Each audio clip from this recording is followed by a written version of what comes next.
Hello there. I am so glad you decided to spend a little bit of your time with me today. And what I want to talk to you today is pretty much about the fact that, number one, as you can see, I'm in my backyard where the sun is shining and it is wonderful. It's about 75 degrees. Yesterday it got up to 95 degrees and it's mid-March. Eastern North Carolina, you can't beat it. Gives me spring fever. There are things that I've already done, things that I think about doing when spring is beginning to hit. For instance, the other day I spent about 4 hours working on trimming some bushes, and it really gives you a sense of accomplishment when I can look around the house and see, you know, the work that I did. In the future, I plan to plant some colorful plants to just give it a little bit of color in the yard, and I'm looking forward to that as well. You may have things like that you enjoy. You may not yet be in the gardening mode, but don't say you're never going to do it, because I didn't think I would ever want to do it, even though my grandmother loved to do it and my mother and father loved to do it, and here I am liking to do it. So you never know, it may be in your future. Some other things that I enjoy doing when it's nice weather, especially, is going walking. And my dog and I both like walking, and we have both been doing a lot of walking. And that is great because it accomplishes a couple of different things. Number one, we get out and get to feel in a better mode of, you know, spring fever, smiling, being happy.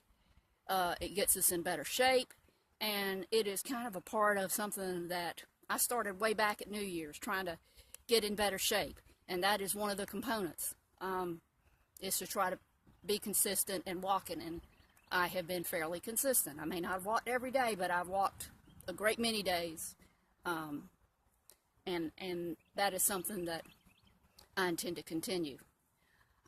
What I want to talk to you today about is, as you're thinking about things that you want to do, and I don't mean just things around the house and whatever, in the yard.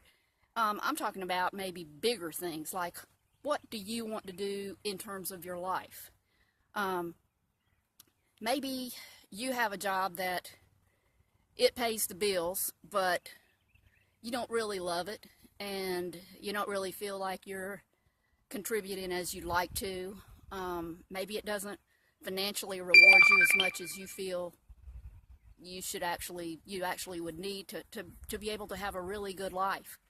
To that end, I've started a business, and I would love to talk with you about the options that you may find to take and get started on that. But today, that's not really what I'm here to talk about. I want to talk about the fact that I want you to think about what you want and not what somebody else wants. Don't be thinking about what your parents would want, what your brother or your sister or your cousin or your neighbor or your wife or your husband or anybody else would want, but you. Think about what you would want, because if you are the one that's going to start the business, you need to figure out what will be best for you. And of course, if you do have a family, obviously it needs to be something that will reward your family as well. So let me give you an example of what I'm talking about, why you can't always let other people's thoughts and feelings affect your feelings. A few years back, I had an MGB. It was a white MGB, and it had a luggage rack on the back, had a stripe down it that had 3 shades of blue. Everybody in town knew me for my car. Loved nothing better than getting off work, popping that top down, and cruising around, even if it was just to go to the grocery store and then home. It just made me smile to think of that. Loved it. Every minute of it. It's probably the only time I've really genuinely loved having a car. And I had a lot of friends that also loved my car, because it is fun. Nothing more fun than having the top down and people are waving at you. It's just a great thing to me. But I had one friend that didn't share my enthusiasm. In fact, she hated my car. to her, it felt like we were always speeding. That's because the MG was small, it was close to the ground, which meant that it hugged the corners and curves. But anyway, it was low to the ground.